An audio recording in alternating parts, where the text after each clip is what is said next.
Hello जी प्यारे बच्चों, कैसे हाल चाल हैं आप सभी लोगों के। तो आज हम स्टार्ट करते हैं बेटा मैग्नेटिक इफेक्ट ऑफ करंट का पार्ट नंबर 4। ठीक है, 3 part magnetic effect of current से रिलेटेड अपन अपलोड कर चुके हैं। लास्ट में अपन ने डिस्कस किया था, लास्ट जो वीडियो अपना अपलोड हुआ था उसमें अपन ने डिस्कस किया था कि एक चार्ज कैरिंग कोई पार्टिकल है, वो अगर मैग्नेटिक फील्ड में मूव करता है तो उस पर मैग्नेटिक फील्ड की वजह से कितना फोर्स लगेगा, जिसको अपन ने नाम दिया था लॉरेंज फोर्स। तो हमने फोर्स का एक्सप्रेशन बोला था वेक्टर फॉर्म में। क्या बोला था फोर्स का एक्सप्रेशन? अपन ने बोला था कि F vector equals to Q V cross B आएगा भाई। ठीक है, यहाँ से अपन ने फोर्स का मैग्नीट्यूड लिया था, तो F equals to Q V B sine theta, यही अपन ने मैग्नीट्यूड बोला था। फिर अपन ने केसेस लिए थे theta equals to 0 degree, 180 degree, 90 degree, और एक जनरल केस अपन लेकर के चले थे। वो सारी चीज़ अपन ने डिस्कस कर ली थी लास्ट वीडियो में। अब यहाँ से आगे बढ़ते हैं। आज का हमारा हेडिंग है force on current carrying straight wire.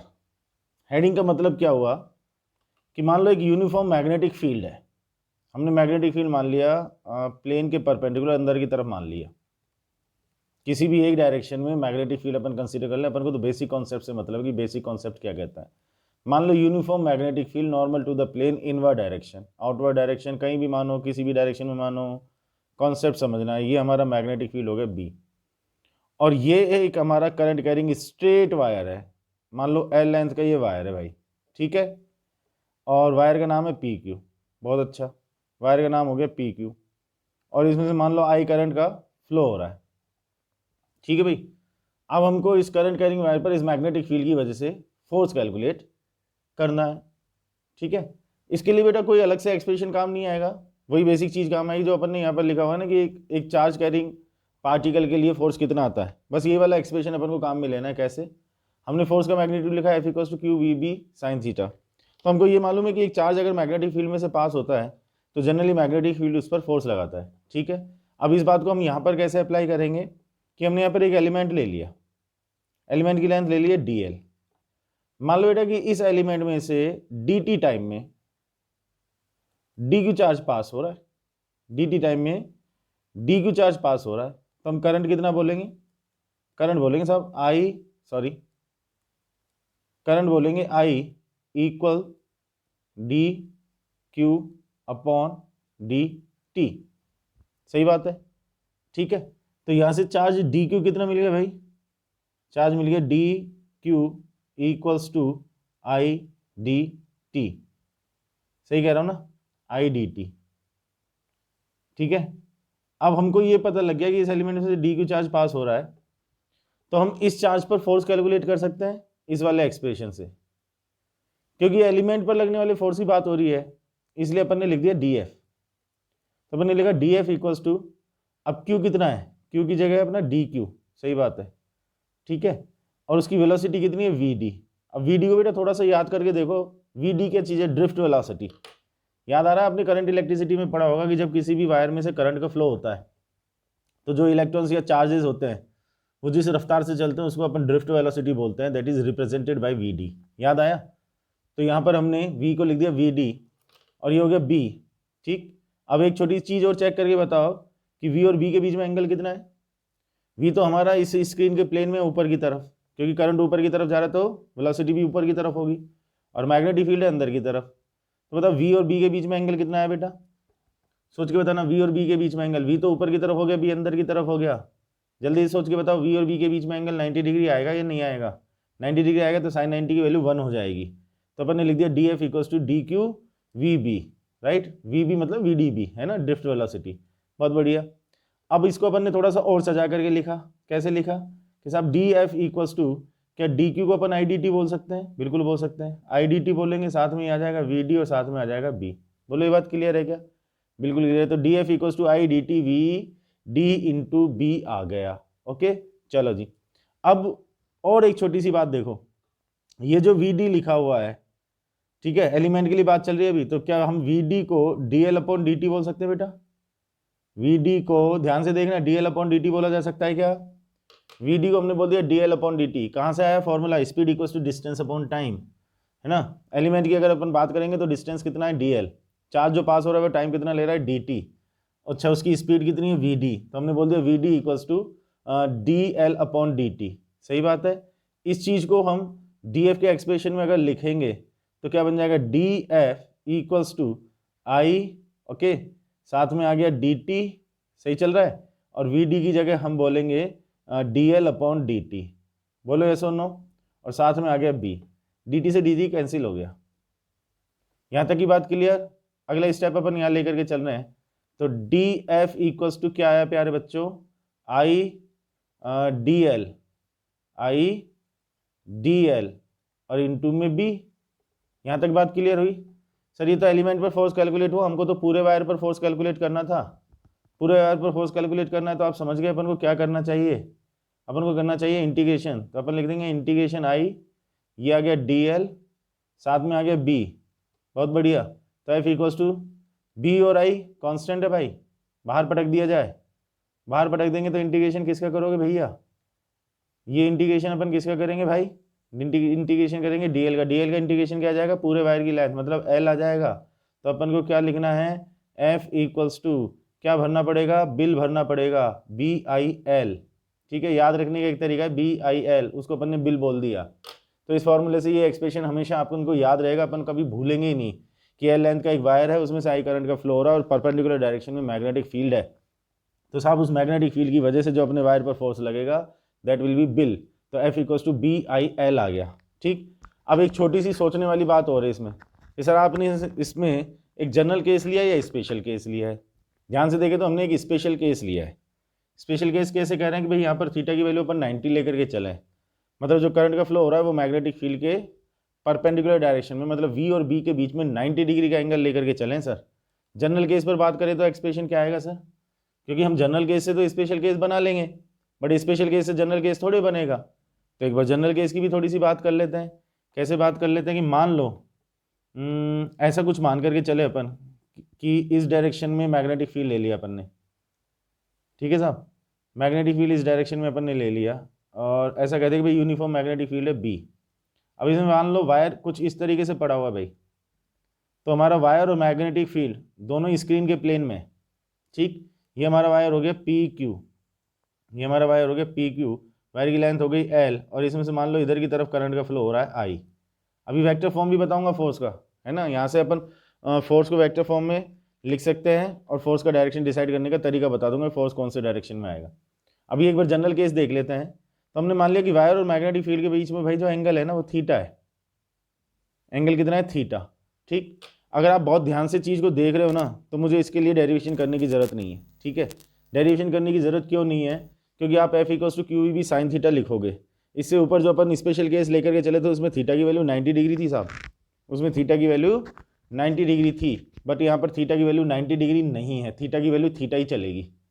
आप चेक करके देखो कि जो हमारे पार्टिकल मूव कर रहा है वो मतलब इधर की तरफ मूव कर रहा है, चार्ज जो मूव कर रहा है या नहीं कर रहा है भाई, करंट इधर की तरफ जा रहा है तो चार्ज इधर की तरफ ही तो मूव कर रहा है, और चार्ज इधर की तरफ मूव करेगा तो मैग्नेटिक फील्ड और चार्ज के वेलोसिटी के बीच में एंगल कितना आएगा भाई, थीटा। तो अब ये जो बेटा अपन ने ये पूरा का पूरा डेरिवेशन किया ना भाई, ये जो पूरा डेरिवेशन किया इसमें साइन थीटा, थीटा की जगह थीटा चलेगा, 90 डिग्री नहीं चलेगा, तो हर जगह sine theta sine theta sine theta sine theta चिपकता जाएगा, चिपकता जाएगा। तो शायद यहाँ पर भी जो हमने लिखा हो ना आई डी एल बी, ये जो एक्सप्रेशन आया, ठीक है, सोच के बताओ कि ये वाला एक्सप्रेशन जनरल केस में क्या बनेगा। स्पेशल केस में हमने बात की तो साइन 90 बोला था, यहाँ क्या बन जाएगा, I D L B sine theta sine theta sine theta sine theta. भाई मेरे हिसाब से तो फाइनली जो एक्सप्रेशन आएगा शायद आप भी वही सोच रहे होंगे कि साहब बिल तो आएगा ही आएगा, साथ में साइन थीटा और भरना पड़ेगा, मतलब बिल तो आएगा ही आएगा, साथ में साइन थीटा भी आएगा। बोलो ये बात क्लियर है क्या। तो F equals to BIL sine theta आ गया, यस और नो, अच्छी तरह से सोचो, गारंटेड। ये जनरल केस वाली बात हो गई कि अगर वायर और मैग्नेटिक फील्ड के बीच में थीटा का एंगल बन रहा हो तो फोर्स कितना आएगा भाई, फोर्स आएगा बिल साइन थीटा। पक्की बात है, 100% क्लियर, गारंटी से, बिल्कुल सही बात। अब बात आती है साहब फोर्स का डायरेक्शन और चाहिए अपन को, ठीक। तो कोई स्पेशल बात तो है नहीं, कोई स्पेशल बात तो है नहीं। आप है ना ये जो अपना बेसिक एक्सप्रेशन था फोर्स का डायरेक्शन डिसाइड करने का, ये यहाँ से इजीली आप फोर्स का डायरेक्शन डिसाइड कर सकते हो, बिल्कुल कर सकते हो। एक तरीका और बता रहा हूँ मैं आपको, दोनों तरीके से अपन टैली कर लेंगे, ठीक है। यहाँ से अपन बोलेंगे F vector equals to B I L sine theta, right, B I L. चलो ऐसे भी मत लिखो, क्यों, इतना भी परेशान होने की ज़रूरत नहीं है, मैं बिल्कुल डायरेक्ट बोलता हूँ इसको कि F vector equals to I L cross B. ठीक है, अब F vector equals to I L cross B, पहले तो आप इसका मैग्नीट्यूड चेक करके देख लो कुछ ऐसी कहानी बन रही है या नहीं बन रही है। आई एल क्रॉस बी का मैग्नीट्यूड लोगे तो एल बी साइन थीटा आ जाएगा, तो वही बिल साइन थीटा अपना वापस से बन जाएगा। ठीक, गौर करने वाली बात बेटा केवल इतनी सी है कि अपन को एल वेक्टर और बी वेक्टर दोनों का डायरेक्शन मालूम होना चाहिए, फिर वही अपन क्रॉस प्रोडक्ट का राइट हैंड थंब रूल लगा देंगे, वही ए क्रॉस बी इक्वल्स टू सी, पुरानी बात कि ए की तरफ उंगलियां रख करके बी की तरफ उंगलियों को मोड़ दो, सी का डायरेक्शन मिल जाएगा। ठीक है, एल वेक्टर किधर की तरफ लेना है, याद रखना है इस बात को, L vector is always taken in the direction of the current. हालांकि बायो सावर्ट में इसको स्टार्टिंग में मैं बता भी चुका हूँ, रिपीट कर रहा हूँ कि एल वेक्टर हमेशा करंट के डायरेक्शन में लेना है। तो करंट का डायरेक्शन किधर से किधर की तरफ हो गया, जैसे मैं इस स्पेशल केस में अगर बात करूँ तो करंट हो गया है पी से क्यू की तरफ, तो एल वेक्टर हो गया पी से क्यू की तरफ हो गया, बी वेक्टर हो गया अंदर। अब एल वेक्टर की तरफ उंगलियां फैलाओ, प्रैक्टिकली इसको करके देखना, एल वेक्टर की तरफ उंगलियां फैला करके बी वेक्टर की तरफ उंगलियों को मोड़ो, तो एल वेक्टर ऊपर की तरफ करके हम बी वेक्टर अंदर की तरफ है तो उंगलियों को मोड़ देंगे, तो अंगूठा किधर की तरफ आ रहा है, राइट हैंड थंब किधर, कौन से डायरेक्शन में आ रहा है, लेफ्ट साइड में आ रहा है क्या, लेफ्ट साइड में आ रहा है क्या भाई, सोच करके देखो। एल वेक्टर किधर हुआ वापस से चेक करो, जिनको प्रॉब्लम आ रही है वो वापस से चेक करो। एल वेक्टर किधर हुआ, जिधर करंट है, करंट ऊपर की तरफ है, ऊपर की तरफ है तो राइट हैंड की फिंगर्स को ऊपर की तरफ ऐसे फैलाओ कि बी वेक्टर मतलब अंदर की तरफ अपनी उंगलियां मुड़ सके, तो बी वेक्टर की तरफ अपनी उंगलियां मुड़ जाएंगी, तो मेरे राइट हैंड का थंब लेफ्ट साइड में आ रहा है भाई, आप चेक करके देखो, पता नहीं आपका थंब कौन से डायरेक्शन को इंडिकेट कर रहा है, तो फोर्स कौन से डायरेक्शन में आ गया, फोर्स आ गया साहब लेफ्ट साइड में, ये फोर्स का डायरेक्शन आ गया। क्लियर होगी इतनी बात, इतनी बात क्लियर। ठीक, आपने कहा सर एक बार यहाँ से जरा चेक करके बताना, क्यू वी क्रॉस बी, आपने कहा ना सर ये बेसिक से भी निकल आएगा, इससे भी निकल सकता है सर फोर्स का डायरेक्शन, बिल्कुल निकल सकता है। ठीक है, आप तो इसमें ये जो एक्सप्रेशन हमने लिखा और ये जो है इनके बीच में कनेक्टिविटी देखो, अपने आप आपको बात समझ में आएगी, अपने आप बात समझ में आएगी। बेटा एल वेक्टर कौन से डायरेक्शन में लोगे, देखो मैं आपको एल वेक्टर और वी वेक्टर के डायरेक्शन में रिलेशन समझा रहा हूँ कैसे आएगा। एल वेक्टर किधर लेना, जिधर की तरफ करंट है। ठीक, करंट हम कौन से डायरेक्शन में लेते हैं, जिस डायरेक्शन में चार्ज का फ्लो होता है, मतलब चार्ज की वेलोसिटी जिस डायरेक्शन में होगी, तो इसका मतलब वी वेक्टर जिस डायरेक्शन में है ना, आई भी उसी डायरेक्शन में, और आई जिस डायरेक्शन में एल वेक्टर उसी डायरेक्शन में, इसका मतलब एल वेक्टर और वी वेक्टर सेम डायरेक्शन में तो रहेंगे, मतलब आप वी वेक्टर जिस डायरेक्शन में बोलोगे एल वेक्टर भी तो उसी डायरेक्शन में आएगा। नहीं आई क्या बात समझ में भाई, पॉजिटिव चार्ज की वेलोसिटी जिस डायरेक्शन में होगी उस डायरेक्शन में वी वेक्टर, और पॉजिटिव चार्ज जिस डायरेक्शन में जाएगा उसी डायरेक्शन में करंट, और करंट जिस डायरेक्शन में जाएगा उसी डायरेक्शन में एल वेक्टर, तो एल वेक्टर उसी डायरेक्शन में जिस डायरेक्शन में वी वेक्टर। बोलो ऐसा सुनो, तो अब वी क्रॉस बी करो चाहे एल क्रॉस बी करो, जो वी का डायरेक्शन वही एल का डायरेक्शन, तो जो वी क्रॉस बी से डायरेक्शन मिलेगा वही एल क्रॉस बी से मिलेगा, हाँ कि ना। तो वी क्रॉस बी से डायरेक्शन देख लो चाहे एल क्रॉस बी से डायरेक्शन देख लो, अब वी क्रॉस बी को अप्लाई कर लो भाई, करंट ऊपर की तरफ जा रहा है मतलब पॉजिटिव चार्ज ऊपर जा रहा है, चार्ज ऊपर जा रहा है मतलब वी ऊपर की तरफ है, वी ऊपर की तरफ है, बी अंदर की तरफ है, वी क्रॉस बी करेंगे तो फोर्स लेफ्ट साइड में आएगा, हाँ या ना।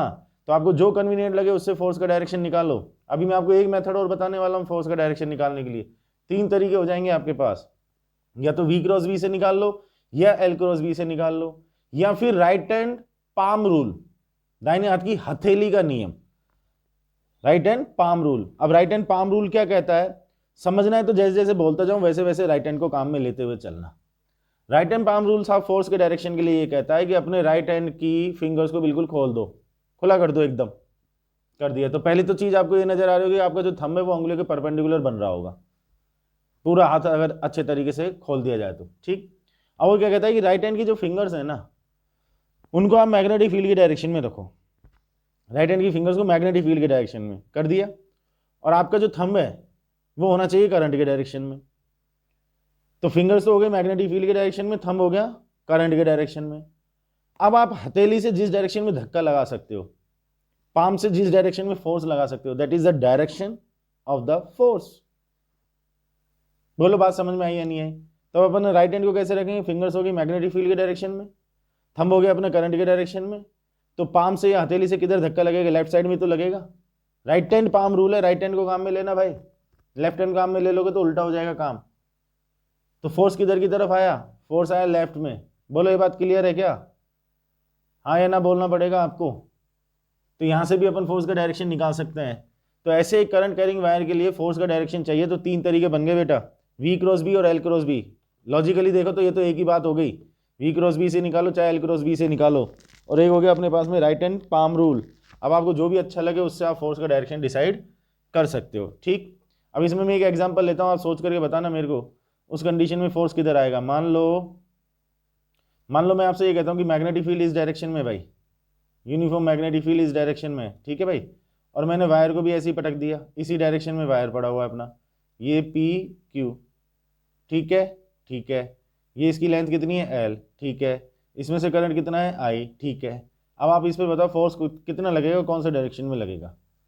पॉज कर लो स्क्रीन को और आप खुद चेक करके देखो, आप स्क्रीन को पॉज कर देना और है ना खुद चेक करके देखना एक बार क्या कहानी बन रही है, आपको समझ में आएगी चीज़। फोर्स निकालना है तो आपको V और B के बीच का एंगल, सबसे पहले ध्यान अब आपका किस पर जाना चाहिए, ध्यान जाना चाहिए साइन थीटा पर, मतलब थीटा पर, ठीक है, थीटा पर ध्यान लगाओ। थीटा V और B के बीच का एंगल, V किधर है, जिधर करंट है, करंट किधर है राइट में, तो V किधर है राइट में, B किधर है राइट में, V और B कौन से डायरेक्शन में, सेम डायरेक्शन में, सेम डायरेक्शन में थीटा की वैल्यू 0, तो फोर्स कितना आएगा 0, ठीक है। होपफुली आपने इसके बारे में सही सोचा होगा, तो इस कंडीशन में जो फोर्स आएगा दैट विल बी 0, इस कंडीशन में बेटा जो फोर्स आएगा वो कितना आएगा 0 आएगा। बोलो यहाँ तक की बात क्लियर हुई क्या, 100% तरीके से, गारंटेड तरीके से, यस और नो, ठीक है, पक्का। अच्छा, अब आपको एक छोटा सा ट्रिक और बताता हूँ मैं आपको, ये स्ट्रेट वायर के लिए आपको कोई ट्रिक याद रखने की जरूरत नहीं है, स्ट्रेट वायर के लिए आपको कोई ट्रिक याद रखने की जरूरत नहीं है दिमाग में, लेकिन हमारे क्वेश्चन तो आता है कि सर आपने स्ट्रेट वायर के लिए तो बता दिया, वायर जरूरी थोड़ी हमेशा स्ट्रेट ही हो, कर्व भी तो हो सकता है, टेढ़ा मेढ़ा वायर हुआ तो क्या करेंगे सर, उसके लिए एक छोटी सी ट्रिक मैं आपको बता रहा हूँ, बस उस ट्रिक को याद रखना, उससे फोर्स डायरेक्ट कैलकुलेट हो जाएगा, क्योंकि उसका पूरा डेरिवेशन ना तो करने की जरूरत है ना हमारे सिलेबस में है, ठीक है, किसी भी सिलेबस में उसका डेरिवेशन नहीं है, बस उसको करना किस तरीके से वो एक समझने वाली बात है, ठीक है। मान लो कि कर्व फॉर्म में वायर है, कैसी फॉर्म में, मान लो कि कर्व फॉर्म में ऐसे वायर है, ठीक है। अब मान लो ये इस तरीके से ऐसे, मान लो कुछ कर्व फॉर्म में ऐसे वायर है साहब, ठीक है, उसमें से I करंट का फ्लो हो रहा है, और मान लो हमारा जो वायर है वो है PQ, ठीक भाई। अब किसी भी एक डायरेक्शन में अपन मैग्नेटिक फील्ड को मान लो मैग्नेटिक फील्ड हमारा इस डायरेक्शन में है, बहुत अच्छा, हमारा मैग्नेटिक फील्ड इस डायरेक्शन में है और मैग्नेटिक फील्ड B है, ठीक है। तो अब इसमें फोर्स अगर अपन को कैलकुलेट करना है तो अपन किस तरह से कैलकुलेट करेंगे, ओके। तो फोर्स को कैलकुलेट करने के लिए बहुत सीधा सा तरीका बताता हूं बेटा मैं आपको, कि अपन को लेना है F vector equals to I, ठीक है, मैं समझा भी दूंगा, एक बार इसको हटाता हूं मैं, थोड़ा सा ओवरलैप हो गया, F vector equals to I, ठीक है, और integration dl vector I F cross B, मतलब ये इंटीग्रेशन पहले हमको करना है, फिर इसका क्रॉस प्रोडक्ट B के साथ करना। अब इसका मतलब समझ लो एक्चुअल में क्या है, I का मतलब इनिशियल और F का मतलब फाइनल, तो भाई करंट जैसे इस तरह से करंट का फ्लो हो रहा है, तो वायर का जो एक एंड है जिधर से करंट जा रहा है उसको तो इनिशियल कह दो और दूसरे एंड को कह दो फाइनल।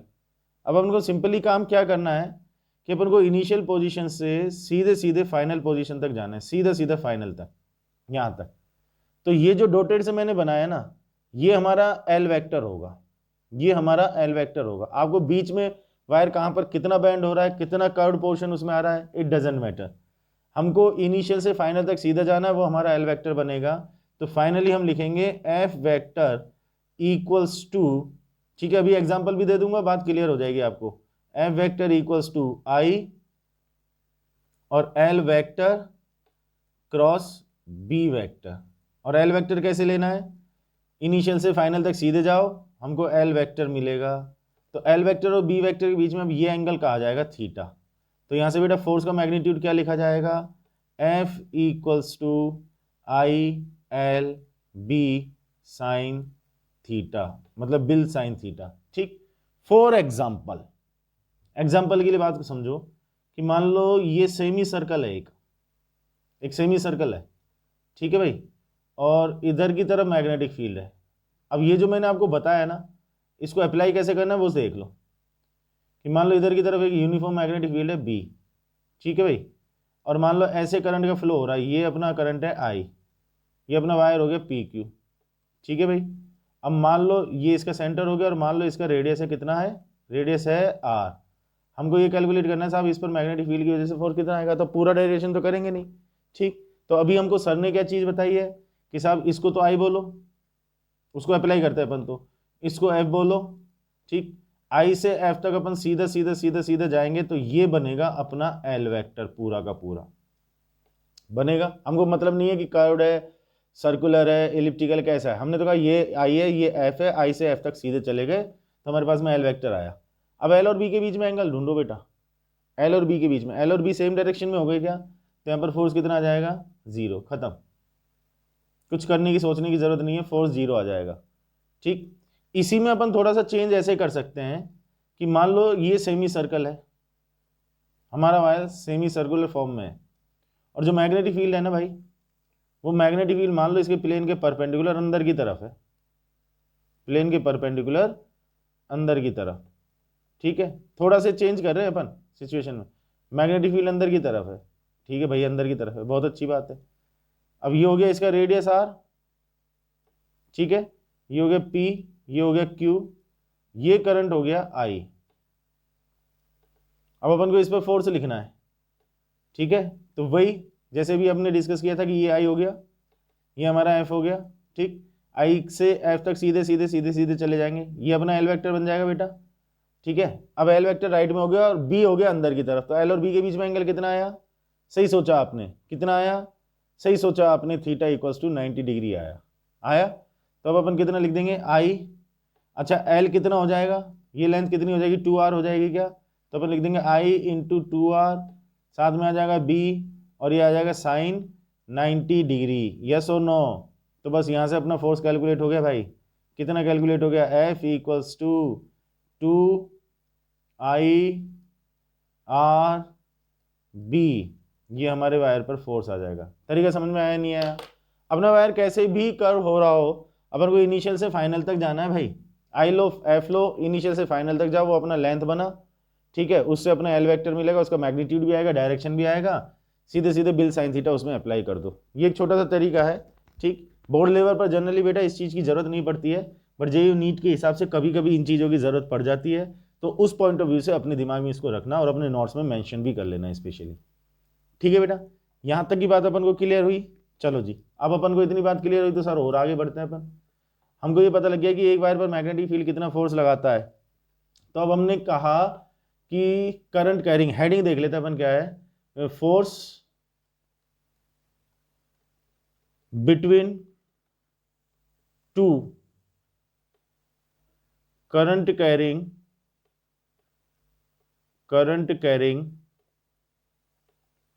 पैरेलल वायर्स, ठीक है, पैरेलल वायर्स, ठीक है। पहले तो इस हेडिंग को पूरा अच्छी तरीके से समझो कि हेडिंग कहना क्या चाहती है। दो स्ट्रेट वायर है इनफाइनाइट लेंथ के मानो, और दोनों एक दूसरे के पैरेलल हैं और दोनों में से करंट का फ्लो हो रहा है, तो हमको दोनों के बीच में फोर्स कैलकुलेट करना है।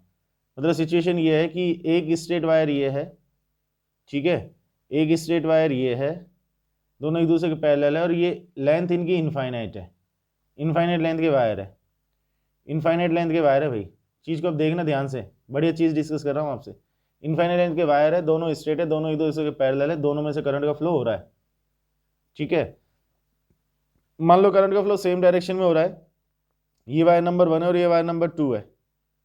मान लो इसमें करंट है I1, इसमें करंट कितना है, इसमें करंट है I1 और दूसरे वाले में करंट है I2, ठीक, दूसरे वाले में करंट है I2, और दोनों के बीच का जो डिस्टेंस है ना वो D है।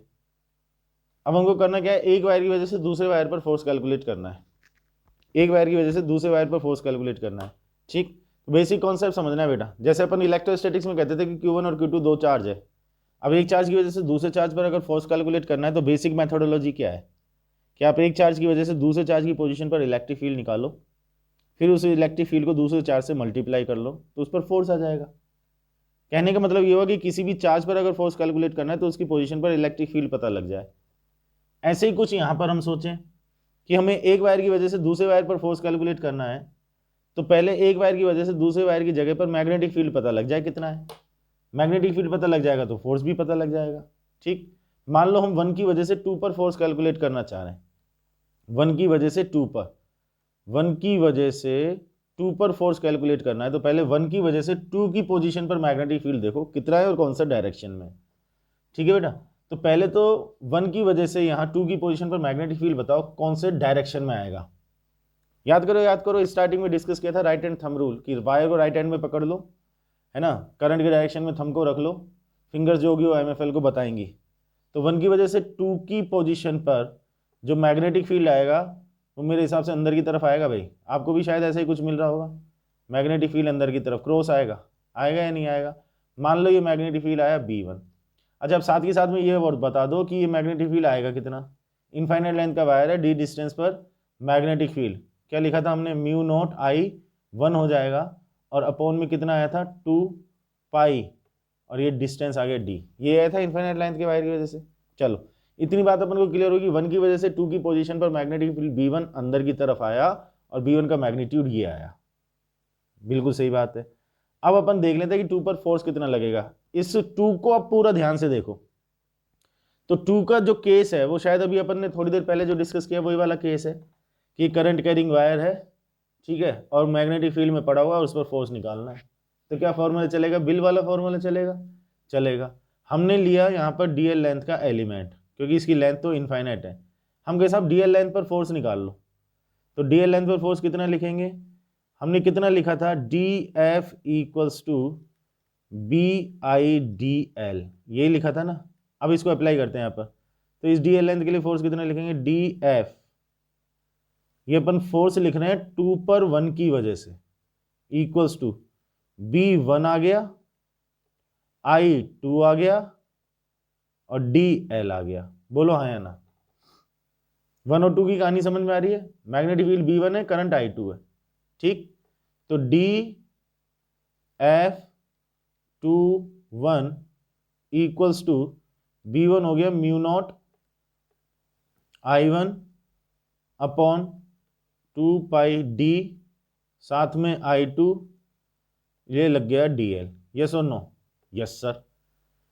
ये जो फोर्स आ रहा है ये DL लेंथ पर फोर्स आया भाई। यूनिट लेंथ पर फोर्स कितना आएगा, यूनिट लेंथ पे आ जाएगा DF21 upon DL equals to mu not I1 I2 upon 2 pi D। Yes और नो, 2 पाई D। ये यूनिट लेंथ पर फोर्स आ गया साहब 2 के लिए, ठीक। अच्छा जी, साथ ही साथ अब इस फोर्स का डायरेक्शन और बता दो। फोर्स का डायरेक्शन चाहिए तो L क्रॉस B, L मतलब करंट का डायरेक्शन ऊपर, B मतलब मैग्नेटिक फील्ड अंदर, L क्रॉस B करेंगे तो फोर्स इधर आ जाएगा। ये फोर्स आ गया है किस पर, 2 पर 1 की वजह से। इज दैट क्लियर, ठीक। कुछ ऐसी कहानी अब 1 के लिए ले लो। 1 पर हमको फोर्स कैलकुलेट करना है 2 की वजह से, तो 2 की वजह से 1 की पोजीशन पर मैग्नेटिक फील्ड का डायरेक्शन लो। डायरेक्शन लेने के लिए वही right hand thumb rule, right hand में हम सेकंड नंबर के वायर को पकड़ लेंगे, थंब को करंट के डायरेक्शन में रख लिया, तो 1 पर जो मैग्नेटिक फील्ड आएगा वो किधर आएगा, बाहर आएगा भाई, डॉट। बोलो आएगा या नहीं आएगा, मेरे को तो ऐसे ही लग रहा है, आपको भी ऐसे ही लग रहा है क्या, हाँ या ना। और ऐसा लग रहा है तो मेरे हिसाब से सही लग रहा है। और ये मैग्नेटिक फील्ड आ गया B2, ठीक।